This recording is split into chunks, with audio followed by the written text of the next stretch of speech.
Hello everyone and welcome back to the channel. इस video में हम डिस्कस करेंगे बेबीलोनियन सिविलाइजेशन। ये बीए हिस्ट्री सेकंड सेमेस्टर का एक टॉपिक है एंड ये सारे बिहार के जितने भी यूनिवर्सिटीज़ हैं उनके वन ऑफ द सिलेबस में आता है। सो ये वीडियो उन सभी के लिए है। फर्स्टली हम स्टार्ट करेंगे with the introduction about the Babylonian civilisation. The Babylonian civilisation thrived in Mesopotamia. ये मेसोपोटामिया में ही इसका फाउंडेशन हुआ है, आप कह सकते हो।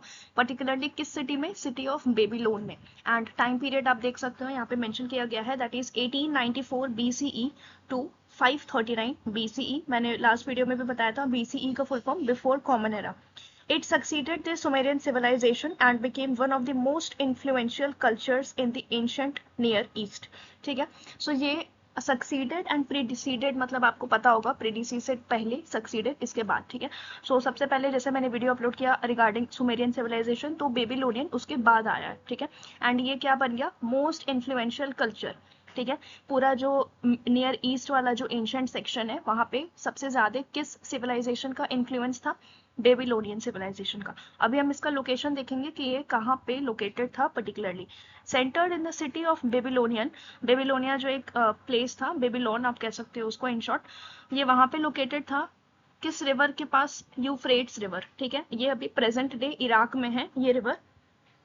नेम आप याद रख सकते हो, that is important, Euphrates river. ठीक, देन अभी हम गवर्नमेंट के बारे में देखेंगे कि वहां पे गवर्नमेंट एडमिनिस्ट्रेशन कैसा था। Centralised monarchy ruled by king with Hammurabi being one of the most famous ruler known for his legal code. अभी यहाँ पे आप देखोगे जो भी यहाँ पे एडमिनिस्ट्रेटिव सिस्टम्स था वहां पे मोनार्की सिस्टम चलता था। मोनार्क आपको पता होगा जहाँ पे किंग रूल करते हैं। ठीक है, एंड यहाँ पर का एक बहुत ही फेमस किंग था बेबीलोनिया सिविलाइजेशन का, दैट इज हिमुराबी। ठीक है, ये बहुत फेमस रूलर था और ये किस चीज के लिए फेमस था? यहाँ पर अपने लीगल कोड एंड कंडक्ट जो यहाँ पे स्ट्रिक्ट फॉलो किया कराते थे अपने लेगेसी में। ठीक है, देन हम देखेंगे ट्रेड वहां पे कैसा था। engaged in extensive trade networks exchanging goods such as grains, textiles and precious metal with neighboring regions। ठीक है, ये एक एक्सटेंसिव ट्रेड में एंगेज था ये सिविलाइजेशन। किस चीज का एक्सचेंज? किस गुड्स, किस टाइप का गुड्स का यहाँ पे ज्यादा एक्सचेंज होता था? वो था ग्रेन्स, टेक्सटाइल्स एंड जो प्रीशियस मेटल्स होते थे। ठीक है, काफी महंगे जो मेटल्स होते थे उनका एक्सचेंज होता था नेबरिंग रीजन्स वगैरह से। ठीक है, नेक्स्ट, डिक्लाइन कैसे हो गया? ये मोस्ट इन्फ्लुएंशियल जो कल्चर है इसका पतन कैसे हुआ? ठीक है, इसको कॉन्कर कर लिया गया था बाय पर्शियन के एम्पायर के थ्रू। टाइम पीरियड आप यहाँ पे नोट कर सकते हो कब डिक्लाइन हुआ था, 539 BCE।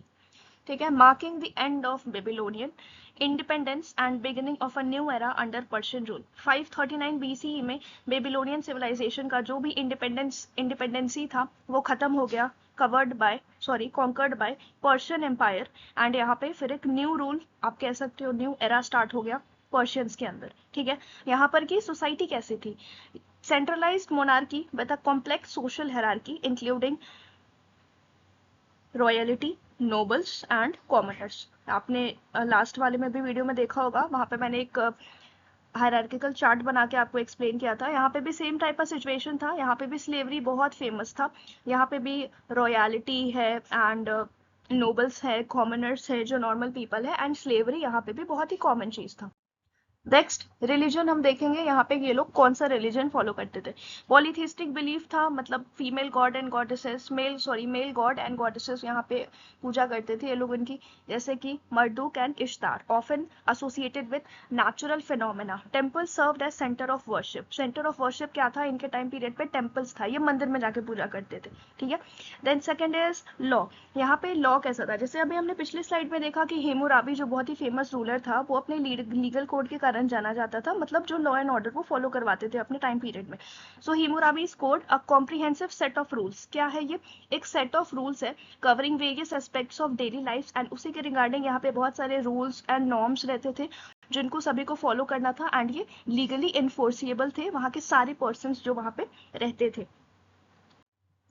Known for its eye for an eye principle. ठीक है, ये प्रिंसिपल बहुत फेमस है हेमुराबी के टाइम पे। सो इफ अगर आपसे पूछा जाता है तो आप ये मेंशन कर सकते हो। नेक्स्ट, आर्क एंड आर्किटेक्चर देखेंगे कैसे वहां का फेमस था। Known for monumental structure such as Ishtar gate and hanging gardens of Babylon.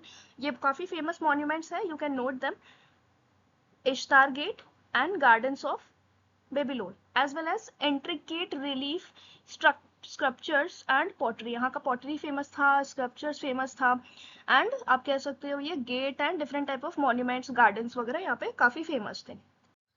Next हम एडमिनिस्ट्रेशन के बारे में देखेंगे, what type of administration was in Babylonian empire. Bureaucratic system with officials appointed by the king, king था, main head king था, and उनके बहुत सारे ऑफिशियल्स थे, अपने वर्किंग को उन्होंने डिवाइड कर लिया था, जो क्या क्या फील्ड में देखते थे, ज्यादातर ओवरसी करते थे, that is taxation, tax, different type of tax देखते थे, जस्टिस देखते थे, एंड इंफ्रास्ट्रक्चर प्रोजेक्ट्स पे ज्यादा उनका फोकस रहता था।